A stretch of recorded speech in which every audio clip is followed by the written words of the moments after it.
오늘 하나님께서 저에게 주시는 말씀 받기 전에 먼저 가슴에 손을 얹고 믿음을 고백하고 하나님께서 오늘 저희들에게 주시는 말씀 받도록 하겠습니다. 제가 먼저 고백하겠습니다. 하나님은 나를 사랑하십니다. 나는 그 사랑 안에 있습니다. 하나님은 오늘 나에게 말씀하실 것입니다. 그 말씀에 능력이 있습니다. 그 말씀에 생명이 있습니다. 나의 마음을 하나님께 열겠습니다. 나의 생각을 예수님께 집중하겠습니다.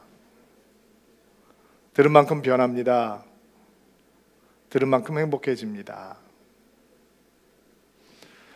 2021년 하나님께서 서울 드림교회에게 표대로 주신 표의 말씀은 마태복음 16장 18절에 근거한 내 교회를 세우리라 라고 하는 말씀입니다. 그렇지 않아도 교회가 힘들고 어려운 시대였는데 코로나가 닥치면서 교회가 더 힘들게 되었습니다.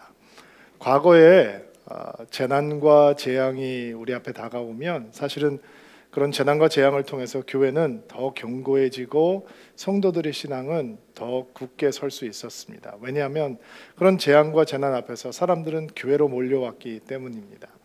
이번 코로나 팬데믹의 부정적인 영향력은 재앙과 재난이 다가왔는데도 불구하고 교회에 나올 수 없게 되었다라고 하는 것에 있습니다.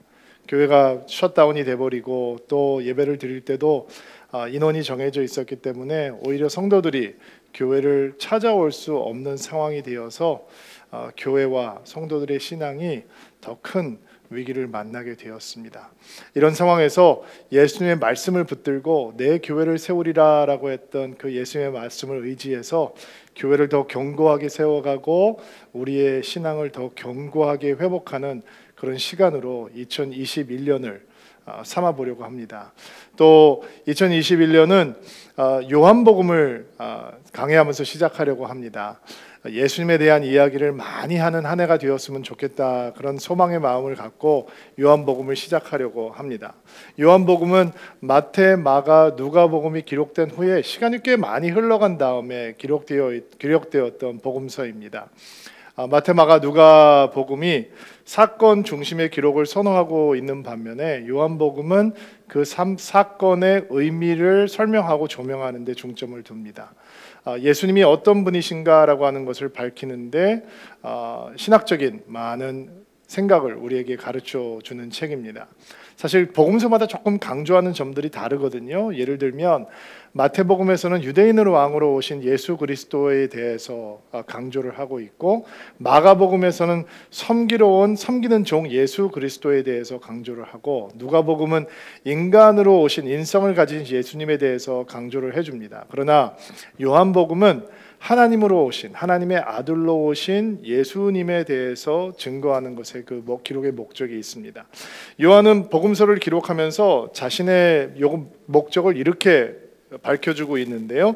요한복음 20장 31절 말씀 같이 한번 읽어볼게요. 시작.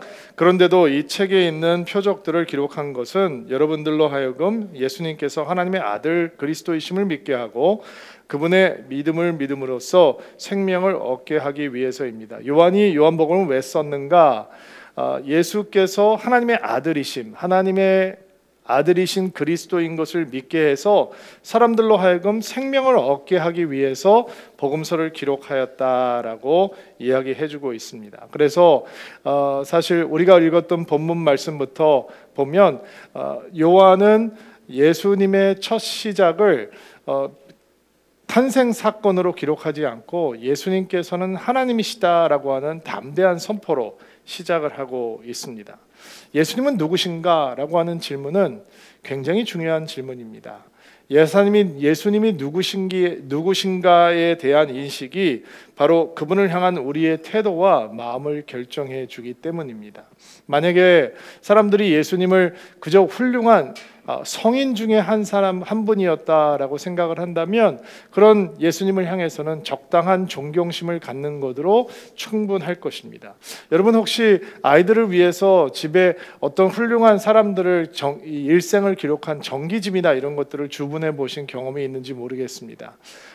그 책들을 주문하면 여러 훌륭한 사람들의 이름이 있고 간혹가다 거기에 예수님의 정기가 꽂혀 있는 경우가 있습니다. 어떤 엄마들은 위인집을 주문을 했더니 예수님의 책이 있어서 아이들한테 이 책부터 읽어야 된다라고 하면서 예수님의 책을 읽게 했다라고 얘기하시는 어머님들을 간혹 만나게 되는데, 여러분, 그렇게 정기집에 꽂혀 있는 예수님의 정기집에 꽂혀 있다면 그 예수님은 그저 공자와 석가모니와 소크라테스와 똑같이 4대 성인 중에 한 사람인 예수님으로 생각했기 때문에 거기에 예수님의 정기집이 꽂혀 있는 것입니다. 여러분, 아이들에게 그런 예수님을 가르쳐서는 안 됩니다. 예수님을 가르치고 싶다면 성경을 읽도록 도와주셔야 합니다. 예수님은 소크라테스나 공자와 그리고 석가모니와 같은 성인 중에 한 분이 아니십니다. 예수님은 우리에게 조금 더 차원이 높은 도덕적인 삶, 윤리적인 삶을 가르쳐주기 위해서 오셨던 교사도 아닙니다. 그분의 목표는 훌륭한 삶을 사는 데 있지 않습니다. 어떤 사람들은 예수님을 혁명가라고 얘기합니다. 그렇지 않습니다. 어떤 사람은 예수님을 가난하고 소외된 자들을 돌보았고 소외되었던 여인들을 도와주었던 박애주의자라고 생각합니다. 아닙니다. 예수님은 그런 분이 아닙니다. 예수님은 또 다른 종교를 만들기 위해서 이 땅에 오신 분이 아니십니다. 예수님은 인간의 죄의 문제를 해결하고 하나님과 원수가 되었던, 하나님의 진노 아래에 있었던 사람들로 하여금 예수님을 믿게 함으로 하나님의 자녀가 되는 길을 열어주시기 위해서 자신의 목숨을 버리시고 십자가에 죽으신 하나님이십니다. 십자가의 죽음에서 부활하신 하나님의 아들이십니다. 요한은 그것을 증거하기 위해서 요한복음을 기록했던 것입니다. 만약에 그분이 단순히 훌륭한 교사, 훌륭한 선생님, 훌륭한 성인이 아니라면, 그분이 정말로 하나님이시라면, 하나님의 아들이시라면 우리가 그분께 보여야 되는 반응을 그분은 온전히 믿고 받아들여야 하는 것입니다. 오늘 말씀을 보면 요한이 예수께서 하나님의 아들, 하나님이 되신다라고 하는 것을 증명하기 위해서 세 단어를 사용하고 있는 것을 볼 수 있습니다.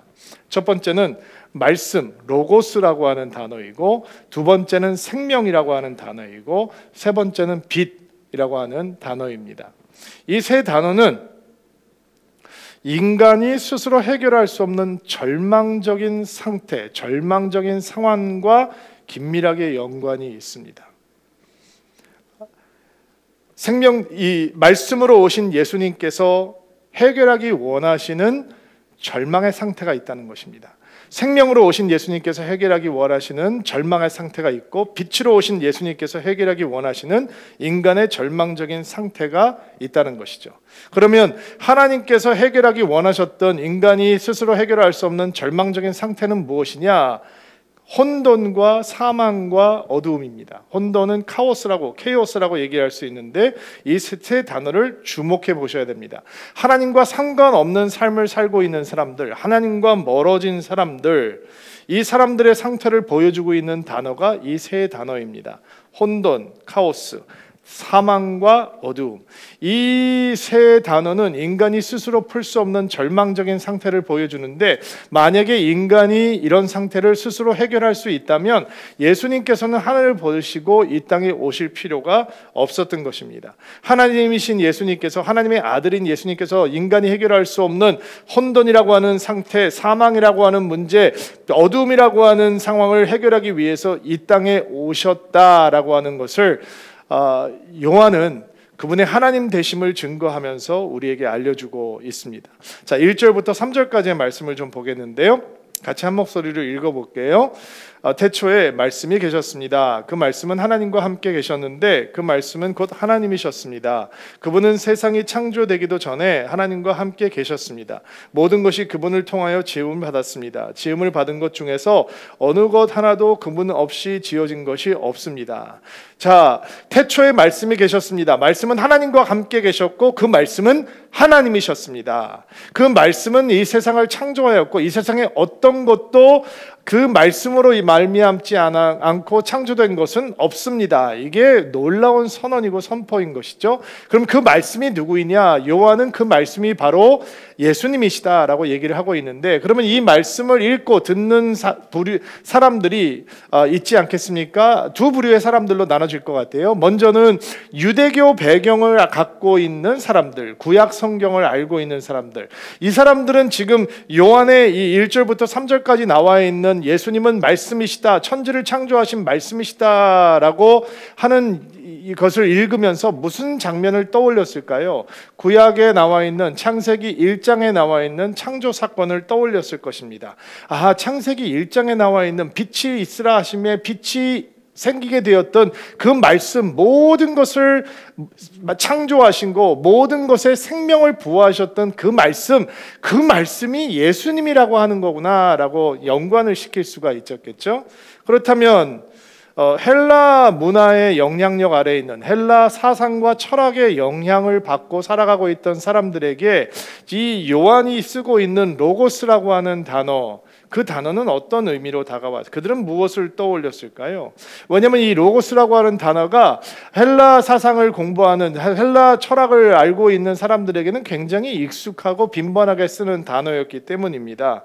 그들에게 로고스는 어떤 의미였을까요? 주전 6세기에 헤라클리토스라고 하는 헬라 철학자가 있었는데, 그의 가르침은 만물이 끊임없이 변화하는 상태에 있다라는 것이었습니다. 그러니까 계속 변하기 때문에 똑같은 것은 절대로 두 번 반복될 수 없다라고 가르치는 거예요. 예를 들면 강가의 강물에 들어가서 목욕을 하는데 절대로 우리는 같은 강물에 두 번 우리의 몸을 씻을 수 없다. 왜냐하면 첫 번째 지나간 강물은 두 번 다시 돌아오지 않기 때문입니다. 그러니까 같은 강물에 가서 같은 자리에서 목욕을 하더라도 그것은 새로운 강물이고 새로운 변화가 일어난 상태이다라고 가르쳤던 거죠. 그런데 그의 이야기처럼 이렇게 존재하고 있는 이 모든 만물에 혼란이나 혼돈이 생기지 않고 계속해서 반복되는 변화 속에서 질서 있는 변화가 일어나는 이유는 무엇인가? 그 뒤에 바로 그 모든 변화를 조정하는 로고스가 있기 때문이다, 이렇게 가르쳤습니다. 플라톤이라고 하는 철학자는 로고스에 대해서 이렇게 말해 주었습니다. 어느 날인가 신으로부터 한 말씀, 한 로고스가 올지도 모른다. 그 로고스는 모든 신비를 밝혀주고 모든 것을 확연하게 드러낼 것이다, 이렇게 얘기를 했어요. 그러니까 헬라 철학에서, 헬라 사상의 영향력권에서 로고스라고 하는 개념은 어떤 개념인가? 우주를 통제하는 신적인 능력이고 모든 것을 밝히고 드러내는 신적인 지혜이며 사람들의 생각을 지배하고 지배하는 초월적인 존재가 바로 로고스인 겁니다. 로고스를 신이라고 생각을 했던 거죠. 그러니까 헬라 철학에서 그렇게 빈번하게 등장하고 이야기하는 신적인 존재로서의 로고스, 요한은 그 로고스라고 하는 개념을 알고 있기 때문에 당신들이 그렇게 얘기하는 그 로고스, 그분이 바로 하늘을 버리시고 이 땅에 임하신 예수님입니다라고 이야기를 하고 있는 것입니다. 왜 우리가 말씀이신, 진리의 말씀이신 로고스이신 예수님이라고 하는 하나님이 우리에게 필요한가? 그 이유를 창세기 1장 2절 말씀을 통해서 좀 보려고 하는데요. 창조의 역사가 시작되기 전에, 말씀이 임하기 전의 상태가 어떤 상태였는지 창세기 1장 2절 말씀이 우리에게 소개하고 있는데, 같이 한번 개역 개정 성경을 통해서 읽어보겠습니다. 시작. 땅이 혼돈하고 공허하며 흑암이 깊음 위에 있고 하나님의 영은 수면 위에 운행하시니라. 땅이 혼돈하고 공허하고 흑암이 깊음 위에 있다. 바로 요 상태. 요 상태를 영어로 카오스라고 얘기를 하는데, 하나님께서 말씀을 하시자 그 혼돈의 카오스 상태가 거쳐버리게 되는 거죠. 여러분 기억하실 거예요. 하나님께서 말씀을 하시자 빛과 어두움이 나뉘고 하늘과 땅과 바다가 나눠지고 낮과 밤이 갈리고 계절과 때가 나타나기 시작하죠. 그러니까 하나님께서 말씀을 하시는 순간 혼돈이 거치고 하나님의 질서가, 창조의 질서가, 생명의 질서가 시작이 되는 것입니다. 말씀의 능력이 거기에 있습니다. 말씀 대신 예수님이 우리에게 필요한 이유가 거기에 있습니다. 혼돈된 인생들이, 카오스 속에 갇혀있는 인생들이 하나님의 질서를 찾게 되고, 생명의 질서를 찾게 되고, 창조의 질서를 찾게 되고, 하나님의 길을 보게 되는 일이 바로 말씀을 받아들이는 순간, 진리의 말씀 대신, 로고스 대신, 하나님 대신 예수님을 만나는 순간 우리의 삶 속에 일어나는 영적인 사건입니다. 여러분, 인간이 만들어 놓는 상태는 언제나 혼란이고 혼돈이고 카오스입니다. 인간의 역사를 보면 그것을 여지없이 드러냅니다. 우리 사회를 둘러보아도 그런 증거를 찾는 것은 어렵지 않습니다. 만약 우리가 살고 있는 세상이 질서 정연하고 화합과 화평이 온전히 이루어지고 있는 세상이다라고 생각을 한다면, 여러분 아무 언론사든지 신문사, 언론사를 찾아 들어가서 기사를 좀 보시면 좋을 것 같습니다. 사람들의 이 마음이 첨예하게 갈려있는 정치 이슈를 다루는 기사가 아니더라도 평범하게 스포츠, 문화, 사회, 교육 이런 다양한 기사들 밑에 달려있는 댓글들을 조금만 시간을 내서 읽어보시면, 그 댓글들을 보면서 우리 사회가 얼마나 병들었고 사람들의 영혼이 얼마나 방향을 잃었으며 그 영혼에 얼마나 혼돈과 카오스가 가득한지 우리는 단번에 느낄 수 있을 것입니다. 어떻게 사람들의 내면이 이렇게 거칠어져 버렸지? 어떻게 이렇게 거친 내면으로 가득한 세상이 되어버렸지? 마음이 깝깝해지게 될 것입니다. 우리가 살고 있는 시대를 포스트 모던 시대라고 얘기합니다. 이 포스트 모더니즘의 사조를 대표하는 몇 가지 특징이 있는데, 그 중에 하나가 절대적인 진리를 거부한다라는 것입니다. 여러분, 진리가 무엇입니까? 어디서든지 진리는 진리여야 합니다. 객관성의 진리, 진리에는 객관성이 있는 것입니다. 여기에서도 진리라면 저기에서도 진리하라. 이런 상황에서 진리라면 저런 상황에서도 진리일 수 있어야 하는 것입니다. 그러나 포스트 모더니즘은 객관적인 진리가 아니라 주관적인 진리를 선호합니다. 저 사람에게는 진리가 될 수 있지만 내가 인정하지 않는다면 그것은 진리가 아닙니다. 그렇다면 진리는 무엇이냐? 내가 받아들이기 원하는 것, 내가 동의하는 것, 내가 수용할 수 있는 것만 진리가 되는 것입니다. 이런 시대적인 사도 속에서 사람들은 하나님의 말씀을 향해서 어떤 태도를 갖게 될까요? 하나님의 말씀이기 때문에 진리다라고 생각하지 않습니다. 그러니까 교회 안에 들어와도 이 시대적인 사조 속에 사로잡혀 있으면 하나님의 말씀조차 진리로 받아들이고, 단순히 내가 동의하고 내가 나를 만족시키고 내가 기뻐하고 내가 인정하는 것만 진리로 받아들입니다. 결과는 무엇입니까? 말씀 대신 하나님 만나지 못합니다. 말씀 대신 예수님을 인격적으로 만나지 못합니다. 그러니까 교회를 다니지만, 신앙을 가지고 있다고 얘기하지만, 예수를 믿는다고 얘기하지만 그의 영혼은, 삶은 엉켜있고 혼란스럽고 혼돈스럽고 카오스로 가득 채워 있는 것입니다. 때때로 정말 사람들의 삶이 뒤죽박죽이구나라는 생각을 가질 때가 있습니다. 관계도 엉켜있고 삶도 복잡하고 재정도, 생각도 뒤죽박죽, 얼마나 엉망진창이 된 건지 모를 때가 많이 있습니다. 그러나 말씀 대신 예수님을 만나면 그 혼란한 가운데 하나님의 창조의 생명의 질서가 시작되는 것입니다. 우리 안에 우리 소리가 가득하면 결국 혼란과 혼돈뿐입니다. 그러나 예수님의 진리 되신 말씀이 우리 가운데 임해오면 혼란과 혼란은 거치게 됩니다. 하나님의 길이 보이고 하나님의 질서가 보이게 되는 것이죠. 사람들이 얘기합니다. 교회가 이래야 된다, 저래야 된다. 그런데 왜 교회가 이렇게 혼란스럽습니까? 왜냐하면 그것이 하나님의 말씀과 상관이 없기 때문입니다. 진리 되신 예수님과 상관이 없이 내 상식과 논리로 교회는 이래야 된다, 저래야 된다 얘기하고 있기 때문입니다. 또 신앙은 이래야 된다, 믿음은 저래야 된다라고 사람들이 얘기합니다. 그것이 진리 되신 예수님의 말씀에 근거한다면 그 믿음은 살아날 것입니다. 그러나 내 상식과 논리로 가득하다면 그런 이야기를 하고 있는 사람의 영혼 속에는 여전히 혼란과 혼돈과 카오스가 가득하게 됩니다. 그래서 말씀 대신, 로고스 대신 예수님 만나야 하는 것입니다. 그 예수님 만나야 길이 보이고 질서가 보이기 시작합니다. 엉켜졌던 것들이 풀리게 되어 있는 것입니다. 예수님께서는 혼돈과 카오스를 스스로 벗어나지 못하는 인생들을 위해서 말씀 되신 예수님, 로고스 되신 예수님께서 오시고 그 말씀을 통해서 우리 안에 새로운 역사를 창조하시고 새로운 질서를 창조하시고 새로운 길을 보여주시기 시작하는 것입니다. 여러분 축복합니다. 2021년 꼬인 것들이 풀릴 수 있게 되기를 바라고 엉켜있는 것들이 풀릴 수 있게 되기를 바랍니다. 우리의 재주와 능력이 아니라 말씀 되신 예수님, 로고스 되신 예수님을 인격적으로 만나고 그분과 함께 동행함으로 혼돈이 거치고 새로운 질서가 만들어지는 새로운 창조의 생명의 역사가 시작되는 그런 복된 하나가 되기를 주의 이름으로 축복합니다. 자, 4절 말씀 볼게요.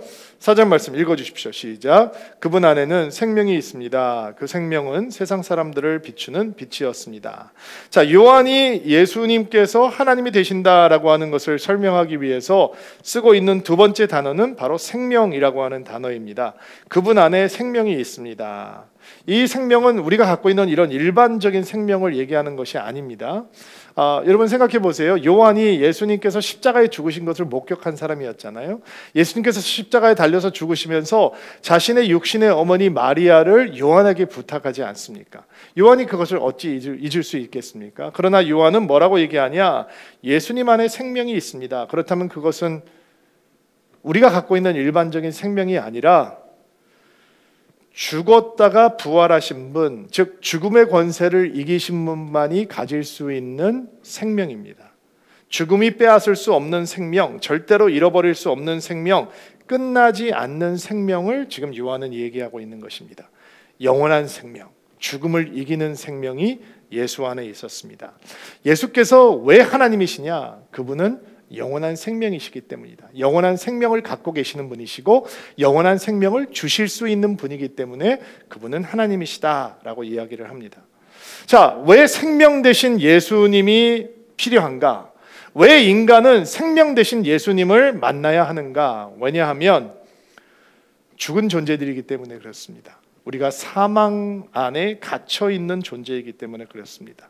이렇게 얘기를 하면 사람들이 화를 냅니다. 이게 교회 다니는 사람들, 예수님을 믿는 사람들이 이래서 문제인 거야. 내가 이렇게 멀쩡히 살아있는데 나보러 죽었대. 성경이 그렇게 얘기하는데 이렇게 비웃고 조롱합니다. 그러나 여러분 보는 관점이 다른 것입니다. 세상에서는 육신의 호흡이 끊어진 것을 죽음이다라고 얘기를 하죠. 그러나 성경은 하나님과의 관계가 단절된 상태를 죽음이라고 얘기를 합니다. 그러니까 인간은 죄 때문에 하나님과 관계가 단절되었고 그 단절된 상태를 성경은 사망이다, 죽음이다라고 얘기를 하고 있는 것입니다. 사도 바울이 에베소서에서 이런 말씀을 하죠. 불순종과 죄로 인하여 여러분은 영적으로 죽은 사람이었습니다. 개역 개정판을 보니까 너희는 허물과 죄로 죽었었다라고 얘기를 합니다. 성경은 이렇게 허물과 죄 때문에 죽어 있는 사람들을 향해서 예수께서 생명을 주시기 위해서 이 땅에 오신 하나님이라고 선언하고 있는 것입니다. 자, 예수님께서 왜 이 땅에 오시는가? 예수님께서 왜 생명으로 이 땅에 오시는가? 그 이유는 인간이 사망 가운데 있기 때문이다. 그렇다면 인간은 왜 사망했는가? 하나님과의 관계가 왜 단절되었는가? 바로 죄 때문이죠. 그렇다면 생명 되신 예수님께서는 두 가지 문제를 해결하러 오신 거예요. 죄의 문제를 해결하기 오신 것이고, 그리고 죄의 싹슨 죽음이니까 죽음의 문제를 해결하기 위해서 오신 하나님이신 것입니다. 예수님께서 죄의 문제를 어떻게 해결하시는가? 예수님께서 육신의 몸을 입고 이 땅에 오셔서 죄가 없는 삶을 사셨는데 우리의 죄값을 치르시기 위해서 우리의 죄가 되시고 하나님의 진노를 그분께서 다 받으시고 십자가에 죽으심으로 우리가 치러야 되는 죄값을 그분의 목숨으로, 그분의 죽음으로 치러주셨습니다. 그리고 예수님께서는 무덤에 갇히시죠. 3일 동안 무덤에서 갇혀 계셨습니다. 죽음이 예수님을 가두어 놓았습니다. 그 자리는 하나님이신 예수님이 있어서는 안 되는 자리입니다. 생명 되신 예수님께서 어떻게 죽음 가운데 갇힐 수 있겠습니까? 그러나 예수님께서 왜 그 자리로 가셨습니까? 왜냐하면 그 자리가 우리가 가야 되는 자리이기 때문입니다. 죄악과 허물로 죄로 죽었던 우리가 떨어져야 되는 곳이 그곳이기 때문에 예수님 예수님께서 그 자리에 가신 것입니다. 그러나 예수님을 왜 죽음이 가둬놓을 수 없느냐? 예수님은 죽음을 이길 수 있는 생명이시기 때문입니다. 그래서 3일 만에 죽은 자 가운데서 부활하셔서 그분은 죽음을 이기시고 다시 살아나신 하나님이 되셨습니다. 만약에 이 생명 되시는, 그리고 영원한 생명을 주시는 예수님을 모른다면 우리는 죽음은 인생의 끝이다 이렇게 얘기할 수 있습니다. 그러나 예수님이 있다면 육신의 죽음은 영원한 생명의 시작일 뿐입니다. 그래서 예수 믿는 사람들은 죽음을 두려워할 필요가 없는 것입니다.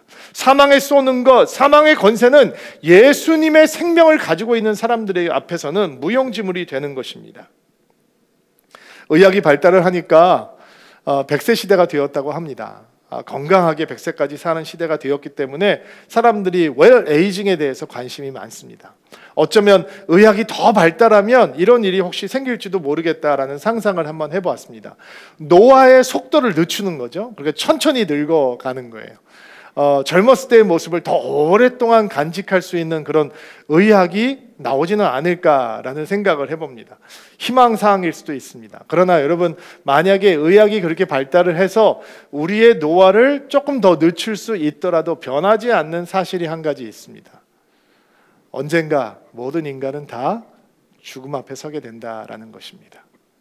그런데 예수님께서는 바로 그 죽음의 문제를 해결하기 위해서 십자가를 지시고 무덤으로 떨어지시고 그리고 3일 만에 부활하시고 영원한 생명을 가지신 하나님이 되셨습니다. 이게 얼마나 놀라운 사실입니까? 예수님을 믿는 사람들에겐 죽음을 이기는 영원한 생명이 임하는 것입니다. 이런 축복이 여러분 가운데 있다라고 하는 것을 감사하는 한 해가 될 수 있게 되기를 바랍니다. 자, 4절 5절 말씀 다시 한번 읽어볼게요. 4절 5절 같이 한번 읽겠습니다. 시작. 그분 안에는 생명이 있습니다. 그 생명은 세상 사람들을 비추는 빛이었습니다. 그 빛이 어둠 속에서 빛을 발했지만 어둠은 그 빛을 깨닫지 못했습니다. 자, 요한이 예수님께서 하나님이 되신다라고 하는 것을 설명하기 위해서 선택한 세 번째 단어는 빛이라고 하는 단어입니다. 예수님의 생명이 세상을 비추는 빛이다 이렇게 얘기했습니다. 예수님의 빛이 생명을 주신다 이런 뜻으로도 이해할 수 있겠죠. 이해하기 어려운 말씀이 아닙니다. 태양을 받은 식물들이 생명력으로 충만해서 자라는 거 아니에요? 그러니까 빛은 생명이죠. 빛을 비추면 생명이 살아나게 되어 있습니다. 자, 예수님께서는 왜 빛으로 이 땅 가운데 오셔야 되는가? 왜 우리가 빛으로 오신 예수님을 만나야 하는가? 예수님이 필요한가? 왜냐하면 세상은 어두움으로 가득하기 때문입니다. 사도 바울이 인간의 어두움을 어떻게 표현하고 있는지 한번 볼까요? 로마서 1장 말씀을 좀 보려고 하는데요. 로마서 1장 말씀 18절부터 21절 그리고 26절부터 32절까지 볼 텐데 좀 길지만 그래도 제가 한번 쭉 읽어볼게요. 여러분들은 자막을 통해서 함께 따라와 주시면 되겠습니다. 하나님의 진노가 하늘로부터 나타나서 불의한 행동으로 진리를 거스리는 사람들의 행한 모든 경건치 않은 것과 불의를 치십니다. 하나님께서는 사람들에게 하나님을 알 수 있게 하셨으므로 사람들 속에 하나님을 알 만한 것이 있다는 것은 분명합니다. 세상이 창조된 이래로 하나님의 보이지 않는 성품인 그분의 영원하신 능력과 신성은 그가 만드신 만물을 보고서 분명히 알 수 있게 되었습니다. 그러므로 사람들은 핑계댈 수 없습니다. 하나님을 모른다라고 핑계댈 수 없다는 거예요. 하나님을 알 수 있는 능력을 우리 안에 주셨고 하나님께서 창조하신 만물을 통해서 그분을 알 수 있는 길을 그분께서 열어놓으셨다는 거예요. 그러면 어느 누구도 나는 하나님을 알지 못했습니다라고 고백할 수 없다라는 거죠. 21절 말씀 볼게요. 사람들은 하나님을 알면서도 하나님께 영광을 돌리지 않았고 하나님께 감사하지도 않았습니다. 오히려 사람들은 헛된 것을 생각했으며 그들의 어리석은 마음은 어둠으로 가득 찼습니다. 자, 어둠으로 하나님을 인정하지 않고 어둠으로 가득 차 있는 인간의 상태를 또 어떻게 사도 바울이 설명을 하고 있는가? 26절부터 32절 말씀 볼게요. 읽겠습니다. 이런 이유로 하나님은 사람들을 부끄러운 욕망의 노예로 살게 내버려 두셨습니다. 여자들은 남자들과의 자연스러운 성관계를 여자와 성관계를 갖는 것으로 바꾸었습니다. 이와 똑같이 남자들도 여자들과 행하는 자연스러운 성관계를 버리고 남자들끼리 정욕에 불타 남자가 남자와 부끄러운 짓을 했습니다. 그래서 스스로 그 잘못에 합당한 벌을 받았습니다. 동성애가 그 증거, 어두움의 증거라는 거예요. 계속해서 이야기합니다. 사람들이 하나님을 아는 것을 하찮게 여겼으므로 하나님께서는 사람들이 타락한 생각에 빠지게 하시고 사람들이 해서는 안 될 일들을 하게 내버려 두셨습니다. 그들은 온갖 불의와 악행과 탐욕과 악독으로 가득 찬 사람들입니다. 또한 시기와 살인과 다툼과 속임과 적의로 가득 찼으며 남에 대해 말하기를 좋아하고 남들을 비방하고 하나님을 미워하고 거만하고 건방지며 뽐내기를 잘합니다. 그들은 악한 일을 계획하고 부모님께 순종하지 않습니다. 그들은 양심도 없으며 약속을 지키지도 않으며 친절하지도 않고 동정심도 없습니다. 사람들은 그런 일을 행하는 사람들은 죽어 마땅하다는 하나님의 의로우신 법을 알면서도 자신들만 그런 악한 행동을 계속하는 것이 아니라 그런 행동을 저지르는 다른 사람들까지 잘한다고 두둔합니다. 자, 1세기 로마에 임했던 세상의 어두움입니다. 자, 이 말씀을 읽으면 여러분 어떤 마음이 생기나요? 1세기 로마의 어두움의 모습이나 2021년 대한민국 서울을 살아가고 있는 어두움의 모습이나 별반 다르지 않구나, 이런 생각은 혹시 들지 않습니까? 인간의 악함과 어두움의 역사는 매우 깁니다. 그리고 변하지 않습니다. 2020년 코로나 사태가 심각하게 번지기 전에 우리 사회를 충격에 빠뜨렸던 사건 중에 하나가 바로 N번방 사건입니다. 연관된 사람들의 악함에 놀라기도 하고 주범으로 드러난 자들의 매우 나이가 어리다라고 하는 사실 때문에 또 한 번 놀라기도 했습니다. 그런 음란한 동영상을 찾는 사람들의 숫자가 수만 명, 아니 수십만 명에 이를 수 있다라고 하는 보도도 우리를 충격에 빠뜨렸습니다. 우리 시대의 음란함이 도를 넘어섰습니다. 경계선이 파괴가 됐습니다. 초등학생, 중학생, 고등학생까지 이런 악한 영향력이 그렇게 그들에게 미쳐가고 있습니다. 얼마 전에 청소년 사역을 하고 있는 분에게서 강남에서 고등학교 아이들에게 정관 수술을 해주는 엄마들이 늘고 있다라고 하는 얘기를 전해들었습니다. 믿을 수가 없었습니다. 우리 시대의 어두운 모습입니다. 어른들은 청소년기에 접어든 아이들의 고민이 학교 문제, 진로 문제, 장래꿈 문제, 친구 갈등, 부모님과의 갈등, 이 정도라고 생각합니다. 그러나 현장에서 아이들과 만나고 있는 사역자들이 듣는 이슈들은 그런 이슈들이 아닙니다.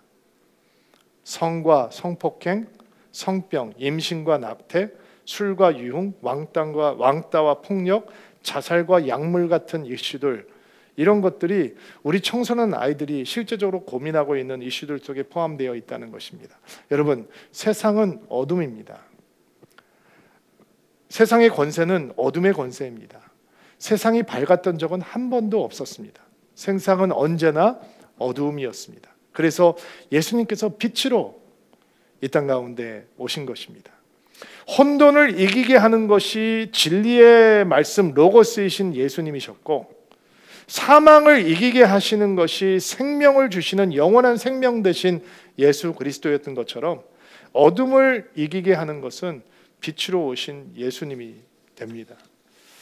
여러분, 빛은 어둠과 절대로 싸울 필요가 없습니다. 빛의 존재 자체가 어두움을 물리치는 것입니다. 어둠은 절대로 빛과 맞서서 싸워 이길 수가 없습니다.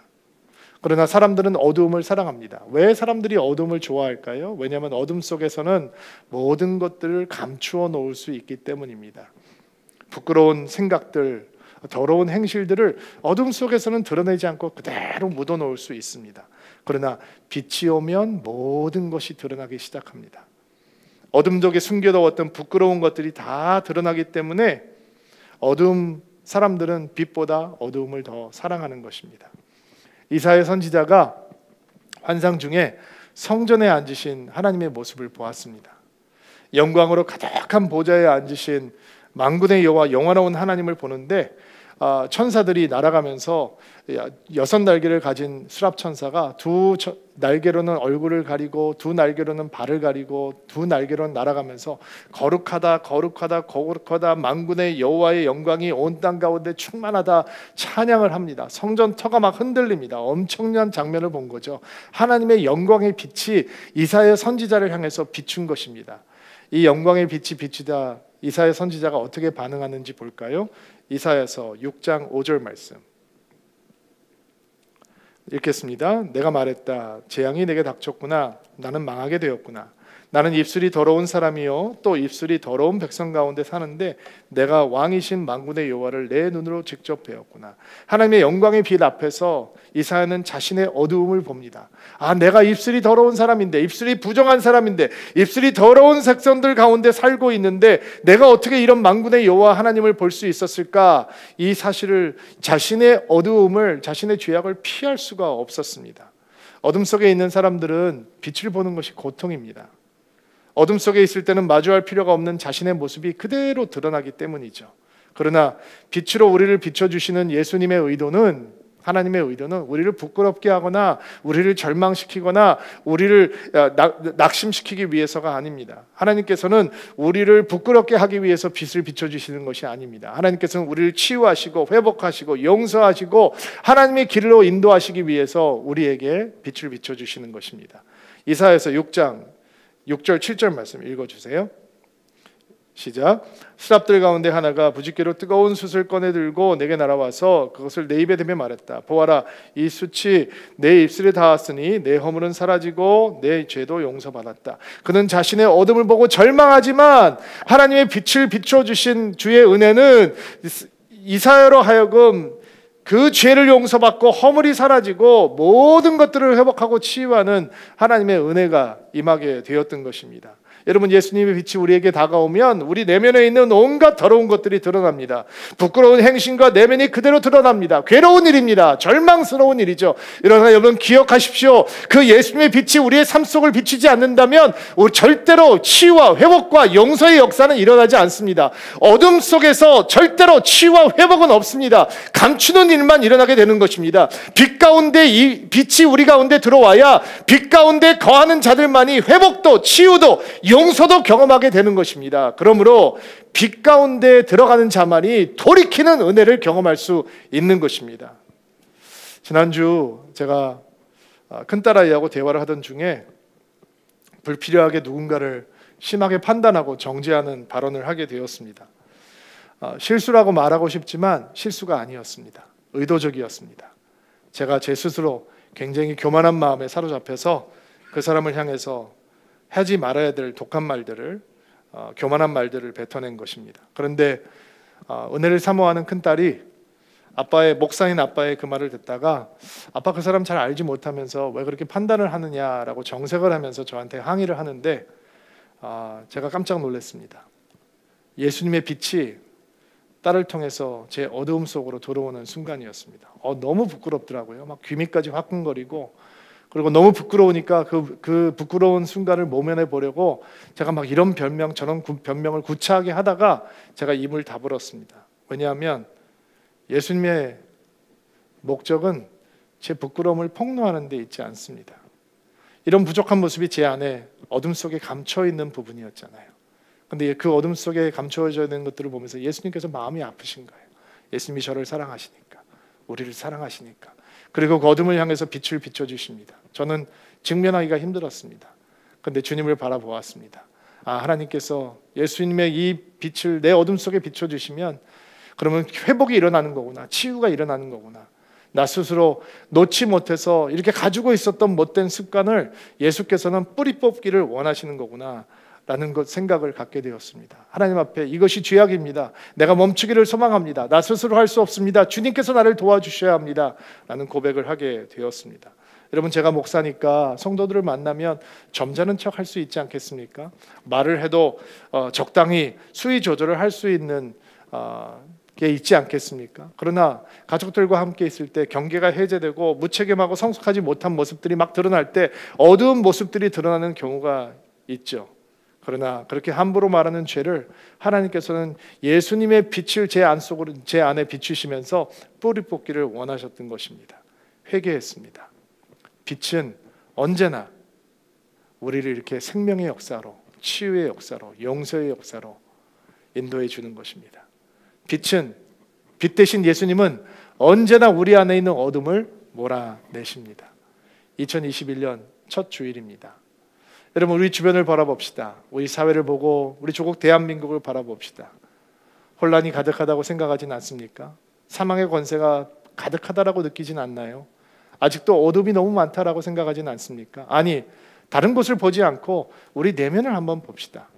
우리의 내면이 혼돈으로 가득하진 않나요? 아직도 죽음의 권세, 사망의 권세에 눌려 있지는 않습니까? 아직도 어둠의 권세가 우리를 주장하진 않습니까? 그래서 우리에게는 로고스 대신 예수님, 진리 대신 예수님, 생명 대신 예수님, 빛 대신 예수님이 필요한 것입니다. 그 예수님 만나고 그 예수님과 동행하는 한 주가 될 수 있게 되기를 주의 이름으로 축복합니다.